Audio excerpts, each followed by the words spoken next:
This is my life every day. Welcome to my world, man.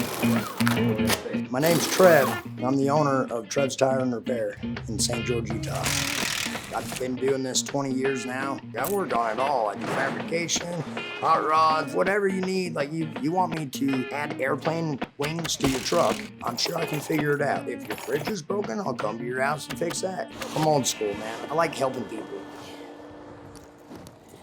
I'm dedicated, and you have to be a business owner. 24 hours a day, work all-nighters, 7 days a week, whatever it takes. I think I've had 2 days off since Christmas, Father's Day and Christmas. Worked at another shop here in town for about 13 years. Been wanting my own shop since the beginning. I went home and talked to the wife about it. At that point, been kind of getting sick of listening to me just talk about it, and she said, you know what, go for it.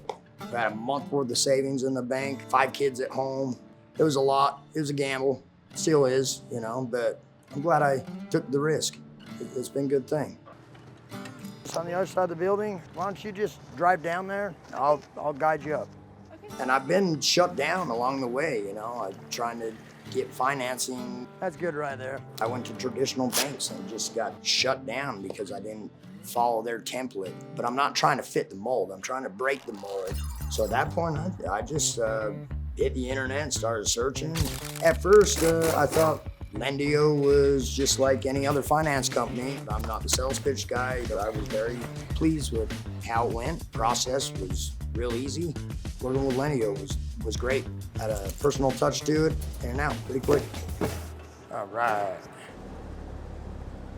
It has gave me a little peace of mind because I got a lot riding on this, you know. I got 5 kids, grandbaby, mouths to feed, people dependent on me, and some months pretty tight. Nothing's guaranteed. My advice would be don't let the fear hold you back. Go for it. That's how people build wealth. It's often death if you utilize it as a tool. Oh, there goes that. I'll show my wife that. Somewhere along the line, automotive industry just went downhill. I want to change that, and I'm not trying to get rich doing it. I'm just trying to, you know, provide for my family and leave a lasting legacy that people remember.